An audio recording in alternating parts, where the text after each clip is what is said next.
내 마음속에 역사하는 악한 영들은 떠나갈지어다.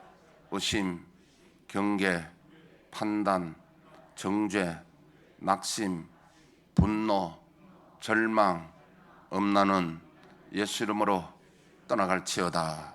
주님, 내 마음을 만져주시고 지켜주옵소서. 이 시간 예수 이름으로 여러분을 축복하기를 원합니다. 여호와는 내게 복을 주시고 너를 지키시기를 원하며, 여호와는 그 얼굴을 내게 비추사 은혜 베푸시기를 원하며, 여호와는 그 얼굴을 내게로 향하여서 평강 주시기를 원하노라. 옆에 있는 분에게 선생님이 하나님 은혜와 평강이 넘치시기를 축복합니다. 오늘은 우리 동영상을 먼저 보고 제가 설교하도록 하겠습니다. 동영상 띄워주십시오. 먼저 보고 하겠습니다. 성자 선가시의 입신간증 제4편입니다. 몇 달 전 나는 눈에 부스럼이 나고 너무 아파서 아무 일도 할 수 없었고 다만 기도로 시간을 보냈습니다. 어느 날 이와 같이 기도하여 몇 분이 지나자 영계가 열리며 많은 성도와 천사들이 내 주위를 둘렀습니다. 그와 동시에 나는 아픈 것을 다 잊어버렸습니다. 전 신경이 그리로 집중되었기 때문입니다. 그래서 천국의 성도들과 이야기한 내용입니다. 당신들은 누구신지 이름을 알려주실 수 있습니까? 그때 한 성도가 대답했습니다. 우리는 모두 새 이름을 받아가지고 있습니다. 그것은 주님과 그 받은 자 외에는 아무도 아는 자가 없습니다. 여기 있는 사람들은 각기 다른 시대, 다른 지역에서 주께 봉사하던 자들입니다. 아무도 우리 이름을 알 필요가 없습니다. 또 우리는 사람들이 우리 이름을 아는 것을 싫어합니다. 왜냐하면 그들이 우리의 이름을 듣고 큰 것으로 생각하여 주께 돌려야 할 영광을 우리에게 돌릴까 두려워하기 때문입니다. 주님은 우리를 죄에서 끌어올려 천국에 인도하실 만큼 우리를 사랑하셨습니다. 거기서 우리는 주와 사랑의 교제를 하며 주를 찬미하고 노래합니다. 이것이 진실로 주께서 우리를 창조하신 목적입니다. 나는 두 번째로 질문하였습니다. 하늘에서 가장 높은 곳에 사는 천사와 성도들은 항상 하나님의 얼굴을 보십니까? 만약 본다면 어떤 모양, 어떤 상태로 나타내십니까? 성도 중 한 사람이 이렇게 대답했습니다. 주께서 친히 말씀하시기를 나를 본 자는 아버지를 보았느니라 하신 말씀과 같습니다. 영의 세계에서 각 사람의 영적 진보와 등급은 각 사람의 하나님을 알고 또 느낄 수 있는 도수에 따라 규정되는 것으로서 그리스도께서도 각 사람의 영적 광의와 수용량에 따라 자기의 영광스러운 모습을 보여주십니다. 만일 주께서 영의 세계에 얕고 어두운 데에 있는 자에게 높은 곳에 있는 자에게와 같은 영광으로 나타나신다면 그들은 견딜 수 없을 것입니다. 그러므로 주님은 각 사람의 영적 진보의 상태와 빛을 받을 수 있는 가능성에 따라 그 영광을 나타내심을 조절하십니다. 나는 또 이렇게 물었습니다. 천국에서 각양 계급 간에 떨어져 있는 거리는 얼마나 됩니까? 그리고 이 계급에 있는 사람이 저 계급에 있는 사람을 찾아볼 수 있습니까? 그때 성도의 한 사람이 나에게 대답하였습니다. 각 사람의 사는 곳은 그 영혼의 영적 발달에 적당한 계급에 따라 지정되어 있습니다. 그러나 단기간은 다른 범위의 계급을 찾아볼 수 있습니다. 높은 곳에 있는 사람이 낮은 곳에 내려오고자 할 때는 그들에게 일종의 영의 가림이 있습니다. 낮은 곳에서 사는 자들에게 발사하는 광채를 낮게 합니다. 그래서 어두운 데 사는 자로 하여금 불안을 느끼지 않도록 합니다. 마찬가지로 얕은 계급에서 높은 데로 가는 자도 일종의 영적 가림이 있어서 높은 곳의 빛과 영광을 견딜 수 있도록 합니다.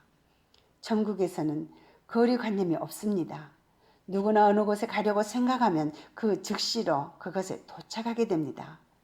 천국에서는 만약 사람이 다른 지역에 있는 한 성도를 보기 원하면 그 순간 자기가 그곳에 나타나든지 아니면 멀리 있는 그가 앞에 오게 됩니다. 거리는 물질 세계에서만 느끼는 것입니다. 나는 다시 물었습니다. 하나님께서 인간과 모든 피조물을 완전하게 지으셨다면 폭 좋지 않았을까요? 그렇다면 사람은 결국 죄를 짓지도 않았을 것이고 죄 때문에 이와 같은 많은 비극과 고통이 세상에 생겨나지도 않았을 것입니다. 또한 우리가 각종 번뇌 밑에 있지도 않았을 것입니다. 이에 대해 하늘의 최고층에서 온 그곳에서 가장 높은 지위를 차지하고 있는 한 성도가 대답했습니다. 하나님은 인간을 자동으로 움직이는 기계와 같이 짓지 않고 항성이나 유성같이 일정한 궤도 밖으로 이탈할 수 없는 운명적인 존재로 창조하지 않으셨습니다. 하나님은 인간을 그 자신과 같이 이해력과 결의와 독립적으로 활동할 수 있는 능력을 가진 자유행위자로 창조하셨습니다. 이 때문에 인간은 다른 피조물보다 뛰어난 것입니다. 만일 사람이 자유행위자로 지음을 받지 않았다면 하나님의 임재를 기뻐할 수도 없었을 것입니다. 별은 알지도 못하고 감각도 없이 무한의 공간을 일정하게 돌아갑니다. 그러나 인간은 자유행위자로 창조되었으므로 혼 없는 종류의 완전과는 판이한 것입니다. 그런 종류의 완전은 사실 불완전한 것입니다. 그런 사람은 노예에 불과하고 그마저도 선택이 아니라 강요된 것이므로 그것을 행해도 기쁨을 얻을 수 없습니다. 그런 사람에게는 하나님과 돌이 아무런 차이가 없는 것입니다. 하늘의 백성은 누구나 하나님의 사랑이신 줄 압니다. 그러나 하나님의 사랑이 죄인을 구하기 위하여 친히 사람이 되시고 그들을 속죄하기 위하여 십자가 위에서 죽으실 정도로 놀랄만한 사랑인 것은 영원 전부터 숨겨 있었습니다. 하나님은 허무에 복종하고 있는 인간과 만물을 구하기 위하여 스스로 고통을 당하셨습니다. 이와 같이 하나님의 사람이 되는 일로 말미암아 그 중심을 인간에게 보이셨습니다. 그렇지 않으면 다른 어떤 방법으로도 그 무한에는 영원히 나타나지 못하고 말았을 것입니다. 주님은 각 사람의 영적 진보의 상태와 빛을 받을 수 있는 가능성에 따라 그 영광을 조절하여 보여주신다고 합니다. 그리고 높은 계급에 있는 자들의 빛과 낮은 계급에 있는 자들의 빛의 영광이 다르다고 합니다. 하나님이 우리를 자유행위자로 지으셨으니 우리의 의지를 오직 예수님으로만 가득 채우는 일에 전심전력하여 주님의 밝은 빛을 보고 밝은 빛을 받을 수 있는 자로 천국에서 큰 자가 되기를 간절히 기도합니다. 예. 오늘 우리가 보았던 저 인도의 선다싱은요, 인도의 성자라고 불려질 정도로 아주 훌륭한 분인데요. 저분은 그 우리 인도 같은 인도네시아나 특히 인도네시아, 인도 이런 데는 부자는 굉장히 부자고 또 가난한 자는 또 가난하고 그렇잖아요. 저 사람은 아버지가 굉장히 부자고 지위가 높은 분이고 명예가 있는 분입니다. 그런데 거기는 힌두교를 믿잖아요. 예수를 믿어서 집에서 쫓겨난 거예요. 그런 데는 그 인도 같은 데는 굉장히 그런 게 다른 종교를 믿으면 쫓겨나는 겁니다. 그래서 이제 예수를 믿는 믿음 때문에 다른 걸 다 포기한 거지요. 아버지로부터 받아야 될 뭐 유산, 명예, 뭐 영광 이런 거 다 버리고 믿음 때문에 그렇게 된 사람인데 저 사람이 성자란 칭호를 받고 굉장히 저한테 기도하다가 많이 영계에 들어가서 또 앞서간 성도를 만나고 주님도 만나고 이런 일이 있었는데 그에 대한 질문에 대한 우리가 궁금한 데 대한 질문인데 첫째는 영계에도 계급이 있다고 그러잖아요. 계급이란 말은요, 우리가 지금은 예수를 믿고 중생하고 성화 단계, 성화 거룩해지는데 거룩해지다가 죽으면 그 하나님 나라는 우리 영화라 그러는데 영화. 그걸 제가 비유를 뭐라고 했느냐 하니까 호박을 비유로 했습니다. 호박이 일찍 심어가지고 8월 전에 익으면은 이렇게 상품이 그 누른 호박이 되어서 상품이 되잖아요. 그런데 이게 늦게 9월 달에 열매를 딱 맺으면요, 이 늦거든요. 늦으니까 이 호박도 빨리 종자를 자기 씨를 퍼뜨리기 위해서 제대로 자라지도 않는 이 풋호박이 씨를 맺어본다고요. 그것은 오래 두고 우리가 누른 호박이 될 수가 없는 겁니다. 상품이 될 수 없는 겁니다. 그냥 푸도박이 돼가지고 된장찌개나 해 먹잖아요. 천국 가도 마찬가지입니다. 예수 믿고 죽을 때 예수 믿고 내가 그 십자가의 강도처럼 구원받지 이러는 그런 사람 푸도박 되는 거예요. 다. 우리 진성동 목사님 간증 들었잖아요. 천국에 뭐 계단이 있는데 뭐 첫째 줄, 둘째 줄, 셋째 줄 뭐 그다음 마지막 줄에는 그런 사람들이 뭐 그 영광이 다르다는 거는. 그런데 그 말씀 고린도전서 15장 40절에 보면요. 제가 읽어드리겠습니다. 하늘에 속한 형체도 있고 땅에 속한 형체도 있으나 하늘에 속한 것의 영광이 따로 있고 땅에 속한 것의 영광이 따로 있으니 해의 영광이 다르고 달의 영광이 다르며 별의 영광도 다른데 별과 별의 영광이 다르도다. 그러니까 천국 가서도 영화스러운 모습이 다 다르다는 거예요. 그래서 우리는 하나님 나라 가서 우리는 면류관 받아 쓰고 높은 지위에 있는 자들 되기를 축복합니다. 제가 저 간증을 들으니 생각나는 게 있습니다. 저희 누님의 큰딸이 72년생인데요.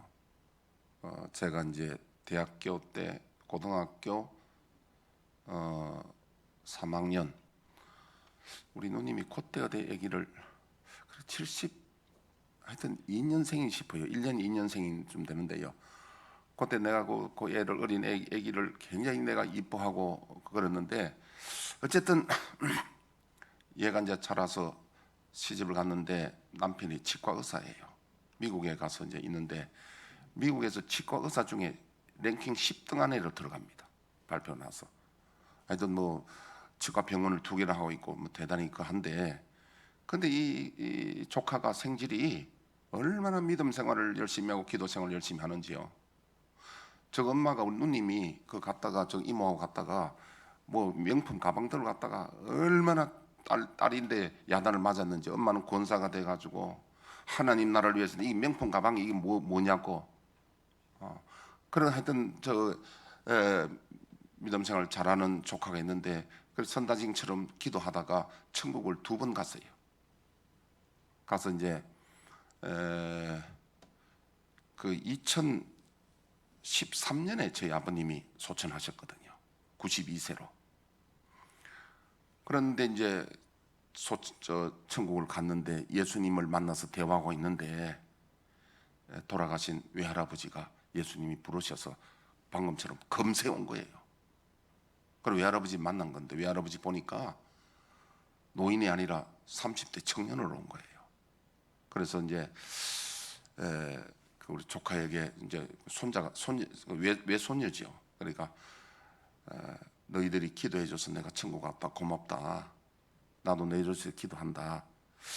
그런 이야기를 하고 우리가 이제 1년 만에 2013년에 4년에 그 형제들이 모여서 이제 추도 예배를 드릴 때 다들 우리가 참 기뻐서 눈물을 흘리고 왜 우리 아버지가 하나님 나라 간 걸 우리가 다 마음으로는 확신하고 있었지만도 또 조카가 보고 왔으니까 조금 전에 찬송할 때 제가 그런 생각이 딱 들더라고요. 우리 아버지는 지금 여기 안 있고 우리 아버지가 현재 어디 있느냐? 낙원에서 있고 그런 생각할 때에 그 모습이 우리보다 앞서간 성도들 우리 중에도 뭐 앞서간 분들 많이 있잖아요. 지금 소천한 분들 있잖아요. 그런 것처럼 저와 여러분들도 잠시 후면 우리가 그 자리에 간다니까. 아멘. 잠시 후에 우리가 거기 가니까 우리가 거기 가서 어떤 내가 영광의 상태로 있을까 그 생각해야 된다는 거예요.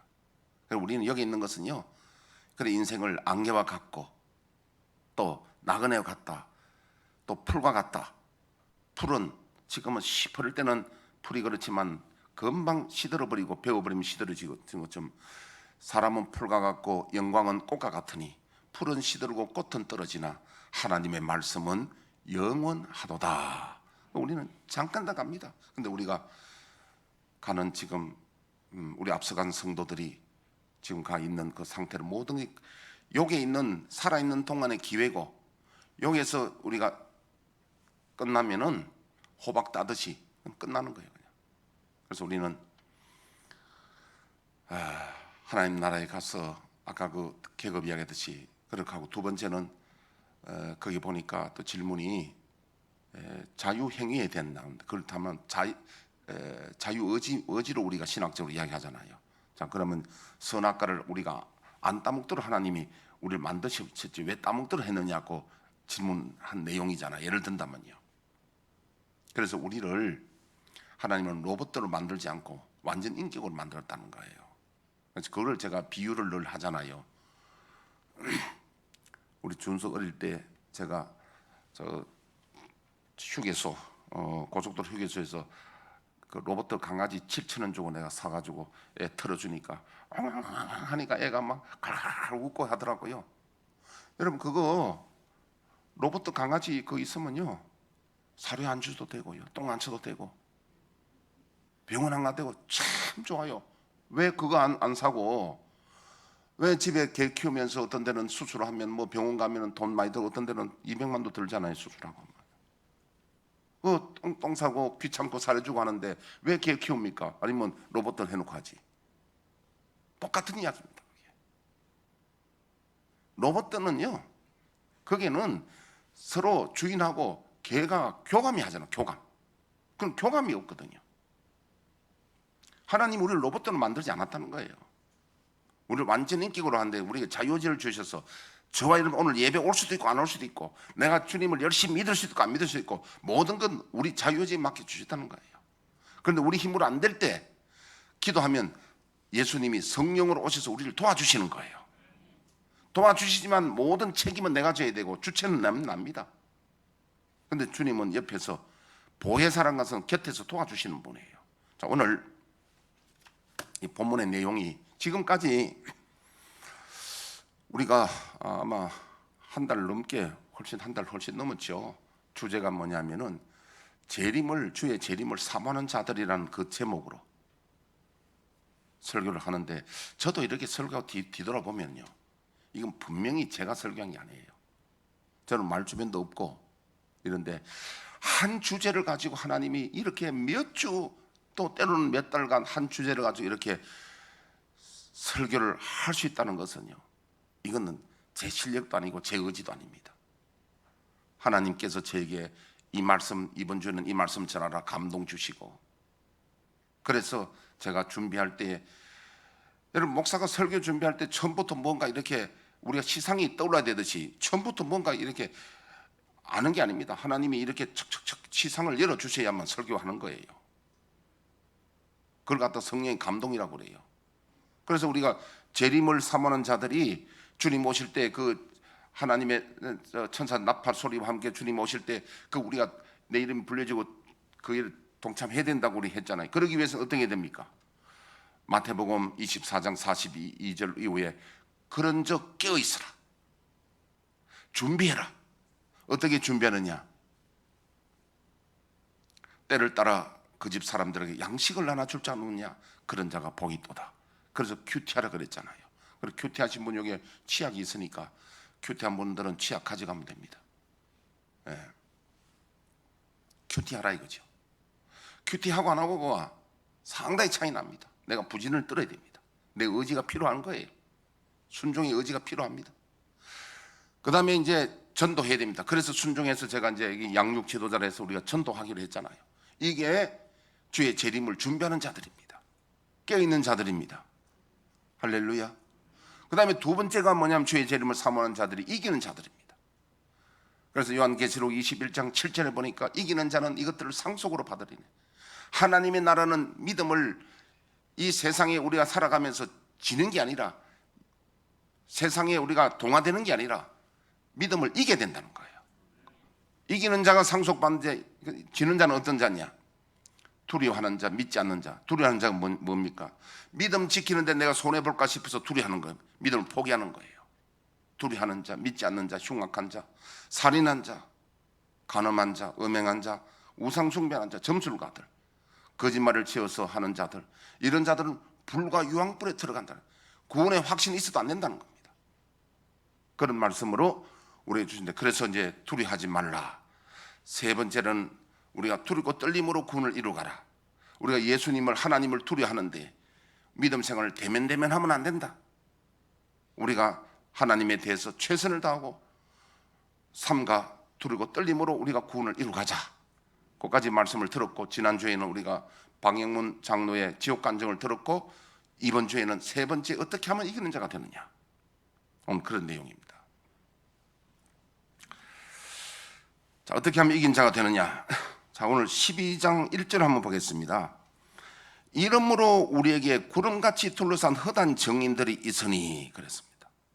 이러므로 하는 것은요, 이러므로 그러므로 하는 이 접속사는요, 반드시 앞에 무슨 내용이 있습니다. 앞에 아무 이야기 없는데 이러므로 그러면 그건 말이 안 맞는 거예요. 앞에 어떤 이야기가 있는데 그걸 갖다가 이 접속사 접속하기 위해서 그 말을 정리해서 이러므로 그러므로 이렇게 나가야 된다. 그럼 이러므로 그럼 앞에 11장 이야기 하거든요. 11장 이야기는 뭐냐 하면은요, 구약 시대의 믿음의 선진들이 어떻게 믿음을 지켰는지에 대한 믿음의 행적들을 소상하게 언급하고 있습니다. 믿음의 사람들이 어떻게 믿음을 지켰고 이겼느냐, 그 이야기를 하고 있는데, 자, 우리에게 구름같이 둘러싼 허다한 증인들이 있다는 거예요. 허다한 증인들이 있어요. 11장에 나오는 것은 지면상 대표적인 몇 사람만 이야기했지, 사실은 수도 없는 그런 증인들이 우리는 이렇게 믿음을 가지고 세상을 이겼다 하는 증인들이 있다는 거예요. 그 증인들이 있는데, 자, 이 말은요, 우리말에도 그런 말 있잖아요. 없는 호랑이도, 호랑이 세 사람이 있는데 호랑이 봤다 하면 있는 걸 만든다 하잖아요. 세 사람이 있으면 사람을 바보도 만들고 천재도 만드는 거예요. 그래서 우리 저기 고추 때 이 코로나뿐 아니라 기관지가 안 좋거나 뭐 천식이 있거나 기침 나거나 이런 데는 면역력이 떨어진 사람은 여러분 고추대가 엄청 좋은 약입니다. 이것은 이미 동의보감에도 나오고, 내 고추대를 전에 누가 저 한의사가 고추대 그 뭐 코로나 좋다 그래가지고 뭐 또 이 정부에서 뭐 고발을 해가지고 어떻게 하냐 하는데, 여러분 동의보감에 나오는 이야기고 한번 생각해 보십시오. 고추가 몸에 좋아요, 안 좋아요? 고추가 여러분 비타민 A고 비타민 C고 고추가 엄청 좋고, 저는 저 순댓국집에 가면 그 고추 기름 반드시 먹습니다. 고추 기름이 그것도 좋거든요. 고추 좋은 줄 다 알잖아요. 그런데 고추 때는요, 고추보다도 약성이 40배나 많아요. 아니 식품인데, 그게 식품인데 고추 때문에 의심하거든 고추를 먹지 말아요. 안 그렇습니까 여러분? 너무 멍청해. 너무 깨달음이 없어. 고추 때는 고추보다도 약성이 40배나 많다니까. 그 약성에 대해서 전혀 몰라서 그래요. 그럼 그래서, 그런데 정인 때문에 이야기인데요, 우리 교회에서 내가 딱 해가지고 고추대를 다리가 하니까 우리 김광호 권사님이 제 말에 순종을 잘하거든요. 딱 먹으니까 3개월은 기침하던 게 한 봉 먹으니까 딱 멈춰버렸어. 그러면 김광호 권사님 혼자 그러냐?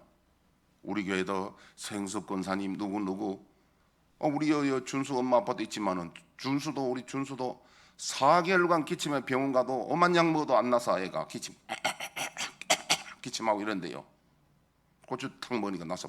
그리고 우리 아들 저런 사람들이 아빠 말을 저게 혹시 비합리적인가 싶어서 맨날 의심하고, 자기네들이요 내가 뭘 줘도 의심을 한다니까. 한번 이렇게 검사해보고 먹고 한다니까. 아들랑 있지만은. 그러니까 딱 먹어보니까 나 준수는 완전히 고추 그 폐인 돼본 거야. 이 말은 뭐냐면 허단 정인들이란 말이야. 너도 낳고 낳았다 이렇게 정인들이 있으면 그때 믿어진다 이 말이에요. 여기 보니까 허단 정인들이 있는데 뭐냐면, 이 사람들이 이 세상에 살 때 여러 가지 어려움이 있지만은 믿음으로 이겼다는 거예요. 할렐루야. 오늘 이 이야기 나오면 또 내한테 문의 올 겁니다. 목사님 고추대 접 있습니까? 하고. 있지 내가. 자, 자, 그렇게 보고요. 자, 그래서 이 본문에서는 실제적으로 당시 이 수신자들이 직면한 박해와 관련하여 구체적인 교훈을 주고 있는데, 자, 이 히브리서 내용이 뭔가 하니까 네로 황제 때입니다. 네로 황제 때. 네로 황제 때에 기독교인을 얼마나 박해했느냐 하면, 아무 죄 없어도 기독교인이란 그 하나 때문에 이들을 감옥 집어넣고 이들을 박해를 하는데, 참 말도 못한 박해 있었잖아요. 여러분, 로마시에다 불길을 놓고 나중에 감당이 안 되니까 기독교인들이 불길을 따고 기독교인 탄압했잖아요. 그 다음에 베스티안 황제, 네로 황제 다음에 그 사람은 이제 황제 숭배를 하라고 그랬어요. 황제를 섬기라, 숭배. 기독교는 못 하잖아요. 유대교는 그거 갖다가 황제를 위한 특별 기도도 하고 해가 박해를 안 받았는데, 그러니까 지금 뭐냐면 유대인들 중에 유대교에서 개종해서 예수를 믿게 됐는데, 예수 믿게 되니까 예수 믿는 사람들 박해를 받으니까 어렵잖아요. 그래서 이 사람들이 믿음을 버리고 다시 유대교로 돌아가려는 흐름이 있었습니다. 그때에 이 히브리서를 썼는데, 히브리, 그래 이름도 히브리서잖아요. 히브리인들에게 지금 보내는 편지야. 돌아가지 말라는 거야. 어떻게? 믿음은 끝까지 붙들고 있어야 하나님의 집이라는 거예요.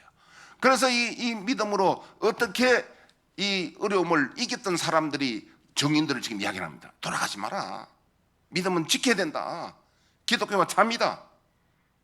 할렐루야. 그래서 고난에 대한 이야기를 하는데, 이 고난을 이겨나가야 된다는 거예요. 그래서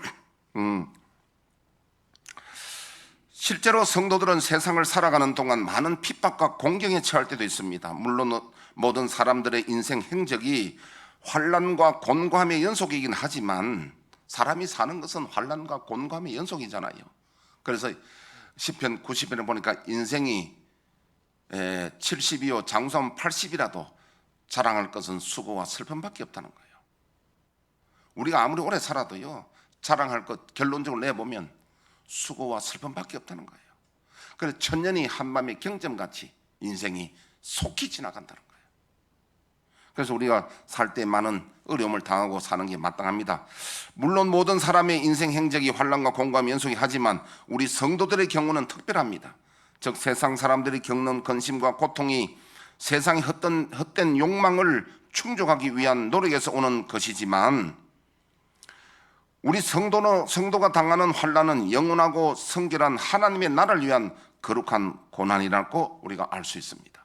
그러니까 세상 사람들이 당하는 고난은 자기가 잘 먹고 잘 살려고 고난 당하고, 우리가 고난 당한 것은 영원한 하나님의 나라를 들어가기 위해요. 영광을 바라보고 고난 당하고 수고하는 겁니다. 할렐루야. 그래서 오늘 여기에 보니까 모든 무거운 것과 얽매기 쉬운 죄를 벗어버리고 인내로서 우리 앞에 당한 경주를 하며 그랬습니다. 경주. 요거는 이 당시에 운동 경기가 있는데 경기를 비유합니다. 요때에 어떤 경기가 있냐면, 아테네에서는 5년에 한 번 열리는 올림피아 경기가 있습니다. 또 고린도에는 3년에 한 번씩 열리는 이스트미안 경기가 있습니다. 우리로 치면 올림픽 경기하고 아시안 게임이 있듯이 말입니다. 5년, 3년의 경기가 있는데, 여기에 경기에서 우승하면은, 여기 이제 월계관을 봤거든요.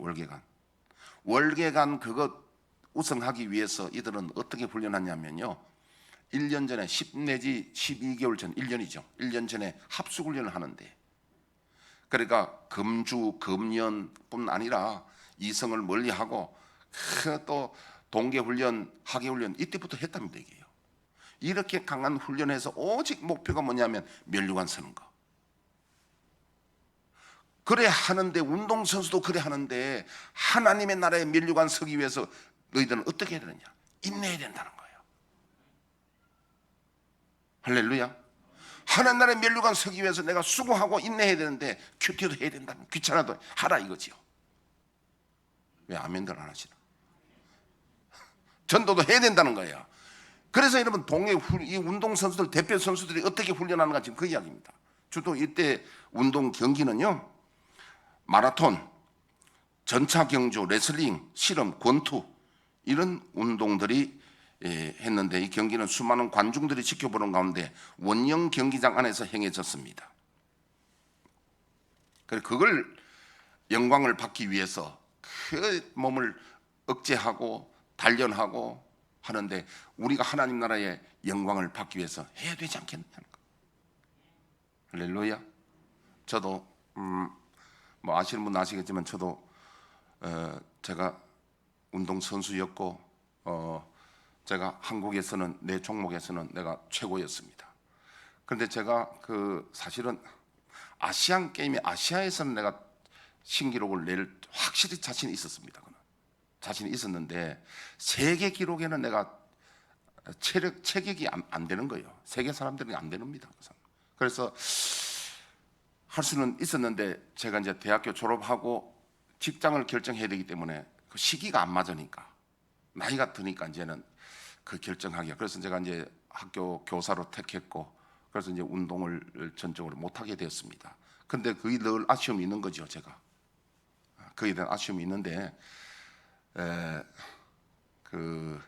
제가 마음을 고쳐 먹었습니다. 이제는 그쪽은 내가 메달 못하고 믿음의 금메달을 따야 되겠다. 우리 모두 다 저만 그런 게 아니라 우리가 여기 지금 그 이야기입니다. 우리 모두 믿음의 올가는 설한 이야기입니다. 이게 그 이야기입니다. 지금. 그런데 이제 무거운 것과 얽매기 쉬운 죄를 벗어버려야 된다는 거예요. 무거운 것. 여러분 마라톤 선수들이요 옷이 무거우면 안 됩니다. 그래서 요즘은 옷이 어떤 옷이냐면 땀을 흘리면은 이 땀이 바로 증발하는 그런 섬유가 나오잖아요. 요즘 다 그런 옷을 입잖아요. 가장 가벼운 옷을 입고 달려야 되는데 무거운 거 하면 안 된다는 거예요. 제가 그때 뭐 지금부터 한 10년 좀 전인가요? 모르겠는데 우리 교회에서 이제 토요일마다 등산하는 팀들이 있었습니다. 그리고 우리 또 남한산성 저 참생골에 남한산성 올라가고 이렇게 했는데 그때 이제 저는 뭐 여러분 아시다시피 뭐 등산복이라든지 이런 걸 제가 뭐 별로 생각 안 한 사람이고 좀 실질적인 사람이기 때문에 어떤 사람들은 등산 못해도 옷부터 준비하잖아요. 아주 메이크업도 하고 뭐 이렇게 하는데 저는 전혀 그런 걸 준비 안 하고 좀 이렇게 일할 때 입는 옷 입고 신발을 뭐 신었냐 하니까 그 노가다 작업할 때 신는 무거운 거 있잖아요. 안전화, 그렇지. 안전화가 내 데 있었는데 그거 신고 올라가는 거예요. 어떤 생각까지 있냐면은 아니 저 특수부대 훈련한 사람들은 여기 뭐 모래주머니도 30kg씩 몇 킬로씩 뭐 10kg 이렇게 단단한데 뭐 좀 무거우면 어때 싶어 올라가니까 그 이제 토요일마다 다녔거든요. 그러니까 하루는 우리 김진욱 집사님이 나보고 그러더라고. 목사님 이건 아닙니다. 이거는 등산 다닐 때 이런 신발 신는 사람 없다는 거야. 안전한 신고 다니는 사람 없다는 거야. 그럼 내 속으로는 안전한 신으면 돌뿌리 채도 괜찮고 무거우니까 운동되고 얼마나 좋으냐 했는데 김진우 지사가 부끄러워서 안 된다니까 자기가 사주더라고 하나. 무슨 이야기를 지금 하느냐니까 등산도 요새는 가볍게 하려고 그러는데 운동 경기할 때 무거운 거 벗어버려야 되는 거예요. 그럼 오늘 우리가 무거운 게 뭐냐? 신앙생활은 무거운 게 뭐냐? 이 무거운 것은 세상에 대한 어떤 헛된 욕심과 근심을 벗어버려야 된다. 그래서 우리 가시떨기에 떨어진 씨를 우리가 알잖아요. 세상에는 염려, 재리의 유혹 뭐 이런 거 다 이게 무거운 짐이에요. 그래서 영국의 성서 주석학자 매튜 헨리는 이렇게 말합니다. 이 무거운 것이 세상에 대한 사랑과 예정, 그 세상의 예척이죠. 예착입니다. 예착. 욕심과 근심은 주의 거룩한 일을 부담스럽게 하며 귀찮고 짜증스럽게 만든다. 그리하여 이런 세상의 무거운 짐들은 우리 영혼이 주님 앞에 나가지 못하도록 방해한다고 하였다는 거예요. 그러니까 이게 우리를 무겁게 하는 것은 세상에 대한 예착. 이것이 우리가 하나님 나라 가는데 아이벤 자와 젖먹인 자가 돼서 이걸 우리 무겁게 해서 달리게 하는데 경기하는데 아주 지장을 준다는 거예요. 그래서 여러분 새벽기도 못 나오는 분들 왜 못 나오는지 압니까? 좀 더 자고 싶은데 이불을 찰 수 있는 용기가 없어서 그 유혹 때문에 좀 더 자자 싶어서 이 포근한 이불 새벽에 나올 때 그때 잠이 더 달거든요. 그때 그게 못 버려서 새벽기도를 못 하는 거예요. 우리가 믿음 생활할 때 오늘 교회를 못 온 사람들도 항상 우리 선택이 주어집니다. 이걸 선택할까 이걸 선택할까. 여러분, 그래서 저와 여러분들이 세상에 오는 여러 가지 유혹을 떨쳐버리고, 이게 무거운 짐이에요. 떨쳐버리고 가벼운 것 가지고 우리가 믿음에 전진 있어야 된다는 겁니다. 그리고 또 얽매기 쉬운 죄가 뭐냐니까, 이것은 예수님을 불신하고 버리는 죄가 아니라 성도들을 죄 가운데 빠뜨리는 악한 습관들을 버려야 한다. 작은 우리의 잘못된 습관이 있잖아요. 습관, 죄의 습관들, 그런 걸 버려야 된다는 거예요. 이게 얽매기 쉬운 죄. 그게 이제 어떤 것들이 있습니까? 노래방 같은 것도 거기에 해당되고요. 또 뭐 술 자체는 뭐 제가 뭐라 하겠는데, 그걸 자주 먹는 습관, 뭐 그렇게 술에 늘 쩔어 있다든지 뭐 그런 것도 되고, 하여튼 죄에 대한 습관을 말합니다. 자, 오늘은 그 다음에 이제 그 밑에 믿음의 주요. 믿음의 주라는 것은 원어에 보면 헬라어 아르케곤이라는 단어를 쓰는데, 이건 시작한 사람, 창시자라는 뜻입니다. 주님은 믿음의 주라는 것은 창시자, 창조주. 그러니까 알파 오메가 할 때 알파 됩니다. 시작이요. 그 다음에 여기에 온전케 하는 자는 헬라어 보니까 텔레오텐이라는 단어인데, 이걸 직역하면 끝마치는 사람, 즉 완성자라는 뜻입니다. 이 말은 뭡니까? 시작과 마침이 되는 거죠. 온전케 하시는 예수를 바라보자. 바라보자는 것은요, 시선을 다른 곳에 두지 말고 두루뭉거리지 말고 오직 한 곳에 집중하여 뚫어지게 쳐다보는 겁니다. 예수를 바라보는 겁니다. 우리 그 아기 키워보면 여자애들은 조금만 크면은 이 그 앞치마 두르고 설거지 하려고 하잖아요. 왜? 엄마 하는 거 자기도 보니까 보는 대로 따라 하려고 하는 거야. 남자애들 어떻습니까? 아버지 담배 피우면요, 어린애가 벌써 젓가락 가지고 흉내내는 거야. 바라보는 대로 따라 하는 거야. 바라보는 대로 따라 하는 거예요. 옛날에 존경하는 자기 선생님이 있으면요, 그 글씨를 학생도 따라 쓰려고 합니다. 그렇게 필체를 따라 하려고 합니다. 그리고 우리 예수를 바라보자는 건 딴 데 둘러보는 거지 말고 오직 예수만 바라보면 예수를 닮아가는 거예요. 그 다음에 그 예수님 바라보자. 그는 앞에 있는 기쁨을 위하여 십자가를 참아서 부끄러움을 개치 아니하시더니 하나님 보좌 우편에 앉았으나, 예수님도 고난을 통과한 겁니다. 이겨낸 겁니다. 너희가 피곤하여 낙심치 않기 위하여 죄인들이 이같이 자기에게 거역하는 일을 참으신 예수를, 이를 생각하라. 늘 마음에 생각하자는 거예요. 우리가 늘 예수님 바라보고 생각하면 우리가 이 믿음의 경주를 승리하여 멸류관 설 수 있을 줄로 믿습니다. 그래서 이기는 자가 되어야 된다는 거예요. 우리 이것으로만 안 됩니다. 여기서 하나 추가해야 될 게 뭐냐면, 우리 의지로는 어렵습니다. 하나님, 예수님이 도와주셔야 됩니다. 그래서 기도를 합니다. 성령의 법으로 예수님이 도와주셔야 됩니다. 그래서 그래서 우리가 멸류관 받아 쓰고 이기는 자가 다 되시기를 주의 이름으로 축복합니다. 우리 이어서 우리 주여 우리의 죄를 찬양하고 1분간 기도하겠습니다.